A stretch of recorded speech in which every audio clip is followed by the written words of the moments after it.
O período Edo, também conhecido como período Tokugawa, é um dos mais longos e transformadores períodos da história japonesa, estendendo-se por mais de 2 séculos e meio, de 1603 a 1868. Teve início com a unificação do país sob o shogunato de Tokugawa Ieyasu e terminou com a restauração Meiji, que marcou o fim do Japão feudal e o início da modernização ocidentalizada. Esse período ficou caracterizado por uma rigidez social sustentada por uma paz relativa, pelo isolamento internacional deliberado e por profundas transformações econômicas e culturais que prepararam o terreno para a entrada do Japão na modernidade. A fundação do shogunato Tokugawa foi o ponto culminante de um longo processo de pacificação do Japão após mais de um século de guerras civis, conhecidas como período Sengoku, que durou de 1467 a 1603. Após a vitória decisiva na Batalha de Sekigahara em 1600, Tokugawa Ieyasu foi nomeado shogun pelo imperador em 1603, instalando sua capital administrativa em Edo, atual Tóquio. Ieyasu estabeleceu um regime de governo militar hereditário que centralizou o poder político nas mãos de seu clã e de seus aliados.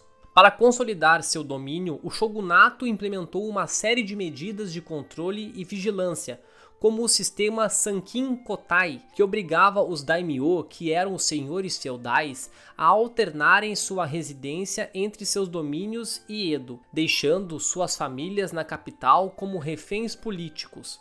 Essa medida reduziu significativamente o risco de rebeliões e centralizou a autoridade em torno do shogun.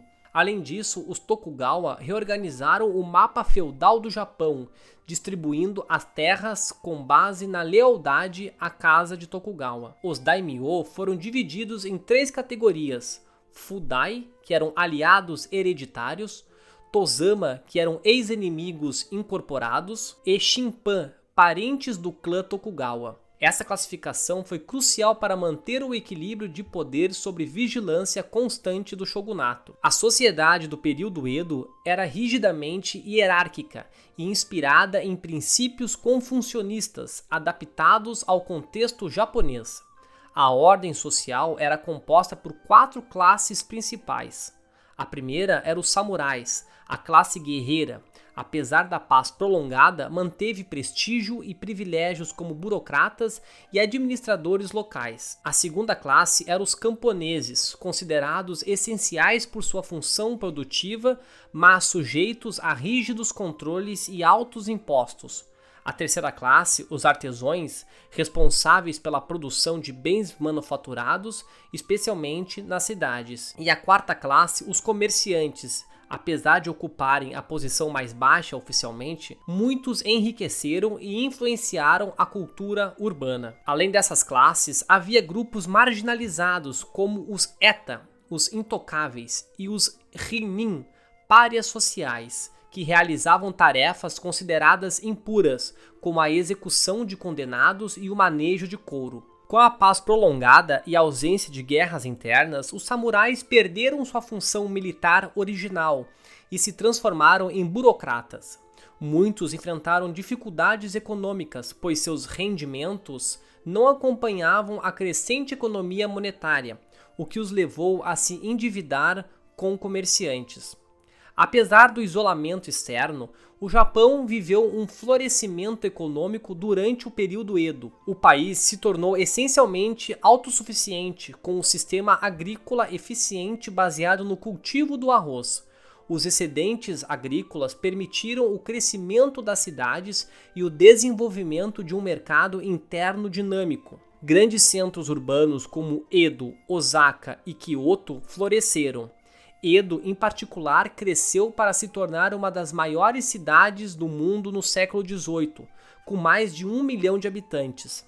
A cidade era um centro administrativo e político, enquanto Osaka era o coração comercial do país, e Kyoto o centro cultural e religioso. Surgiu uma vibrante classe de comerciantes e artesãos urbanos que contribuiu para a formação de uma cultura urbana refinada e distinta, especialmente no chamado ukiyo, mundo flutuante, termo que designava o estilo de vida prazeroso das cidades, associado ao teatro kabuki, às casas de chá, aos bordéis e à arte de ukiyo-e, que eram gravuras em madeira. A economia monetária se expandiu, impulsionada por um crescente sistema bancário e de câmbio.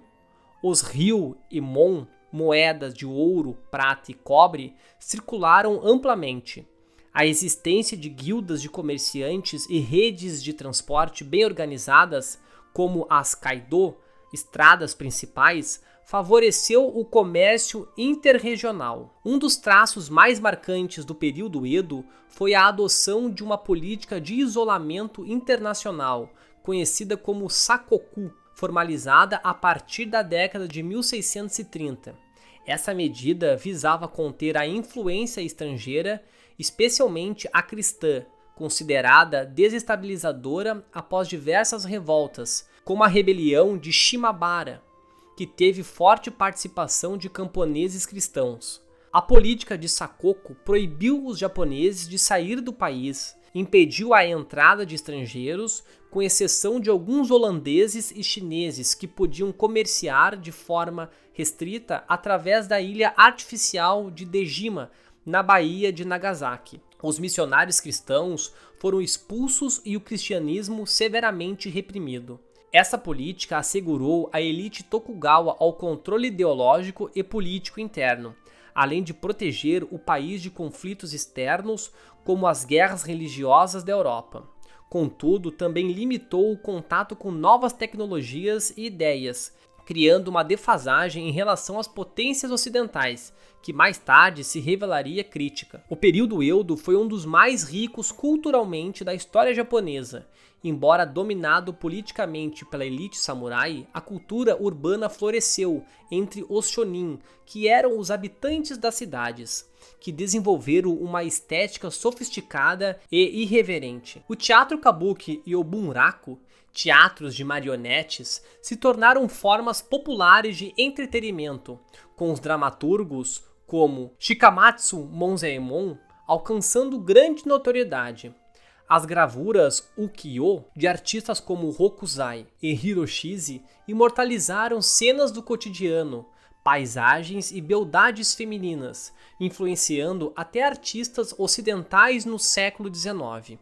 A literatura também floresceu, com autores como Ihara Saikaku e Matsu Basho, este último considerado mestre do haiku, poesia breve e contemplativa. No plano intelectual, o período viu o surgimento de escolas de pensamento, como o confucionismo Tokugawa, que enfatizava a lealdade, a ordem e o estudo nacional, que buscava valorizar a cultura nativa em oposição às influências chinesas. A partir do século XVIII, o Rangaku, chamados estudos holandeses, permitiu conhecimentos ocidentais, especialmente nas áreas de medicina, astronomia e cartografia, penetrassem lentamente no Japão, mesmo sob a época do Sakoku.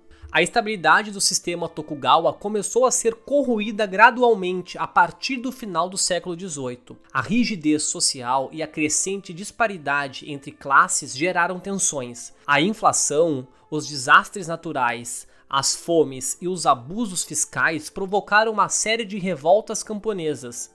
Internamente, os samurais empobreciam, enquanto os comerciantes enriqueciam e ganhavam poder informal. A ordem social, embora mantida em aparência, começava a ruir em sua estrutura. Externamente, as pressões para a abertura do Japão aumentavam. Navios ocidentais começaram a aparecer com mais frequência nas costas japonesas, exigindo um comércio e contato diplomático. O episódio decisivo ocorreu em 1853, quando o comodoro Matthew Perry, dos Estados Unidos, chegou com navios a vapor à Baía de Edo e forçou, sob ameaça militar, a assinatura do Tratado de Kanagawa em 1854, que marcou o fim do Sakoku. Nos anos seguintes, o Japão assinou tratados desiguais com outras potências, como o Reino Unido, França e Rússia, o que gerou profundo descontentamento nacional e minou ainda mais a autoridade do shogunato. O enfraquecimento do shogunato levou ao surgimento de um movimento político-social conhecido como Shōnō-jōi, que era reverenciar o imperador e expulsar os bárbaros, que criticava a submissão aos estrangeiros e defendia a restauração do poder imperial. Vários domínios poderosos, como Satsuma e Chōshū, passaram a apoiar o imperador Komei e depois seu filho Meiji, culminando na Guerra Boshin, de 1868 a 1869, que foi um conflito civil que terminou com a queda do shogunato Tokugawa. Em 1868, o imperador Meiji foi restabelecido como chefe de Estado, dando início a uma série de reformas que modernizariam radicalmente o Japão e transformariam em uma potência industrial e militar. O período Edo foi, ao mesmo tempo, uma era de estabilidade e estagnação, de isolamento e florescimento cultural. Seu legado inclui a pacificação interna, o desenvolvimento de uma cultura urbana sofisticada e uma administração eficiente. No entanto, a rigidez do sistema e a recusa prolongada do engajamento com o mundo exterior deixaram o país vulnerável diante das potências ocidentais do século XIX. A queda do shogunato e a subsequente restauração Meiji não foram apenas o fim de um regime, mas o rompimento com uma era marcada pela tradição e o início de uma modernização sem precedentes. O Japão do período Edo moldou as bases culturais, sociais e políticas que, mesmo após sua dissolução, continuaram a influenciar a identidade japonesa moderna. Se você gostou do vídeo, deixe um like e se inscreva no canal. Grande abraço a todos!